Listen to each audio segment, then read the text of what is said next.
ঢাকা সহ দেশের বিভিন্ন এলাকায় কয়েকদিনের ভ্যাপসা গরম ও তাপপ্রবাহের পর কিছুটা স্বস্তির আভাস দিয়েছে আবহাওয়া অধিদপ্তর।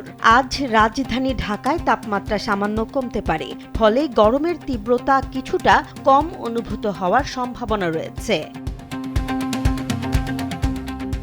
শনিবার সকাল ৭টা থেকে পরবর্তী ৬ ঘন্টার পূর্বাভাসে বলা হয়েছে, ঢাকার আকাশ আংশিক মেঘলা থেকে অস্থায়ীভাবে মেঘলা থাকতে পারে।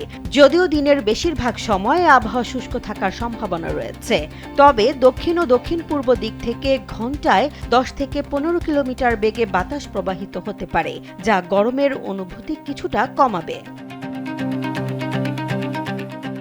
আজ সকাল ৬টায় ঢাকায় তাপমাত্রা রেকর্ড করা হয়েছে ২৬.৪ ডিগ্রি সেলসিয়াস। একই সময়ে বাতাসে আর্দ্রতার পরিমাণ ছিল ৯০%, যা ভ্যাপসা আবহাওয়ার প্রধান কারণ হিসেবে কাজ করছে।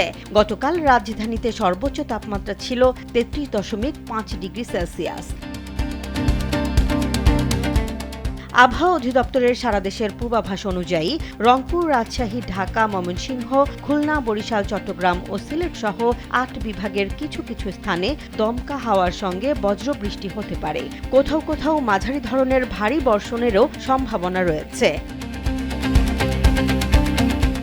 বিশেষ করে উত্তর, উত্তর পূর্ব ও উপকূলীয় এলাকায় বজ্রগর্ভ মেঘ বেশি সক্রিয় থাকতে পারে। এ কারণে খোলা মাঠ, জলাশয় বা উঁচু স্থানে অবস্থানকারীদের বজ্রপাতের সময় সতর্ক থাকার পরামর্শ দিয়েছে আবহাওয়া অফিস।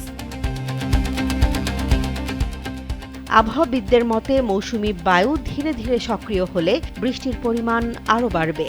তখন গরমের তীব্রতা কমে আসার পাশাপাশি দেশের বিভিন্ন এলাকায় স্বস্তিদায়ক আবহাওয়া ফিরে আসতে পারে।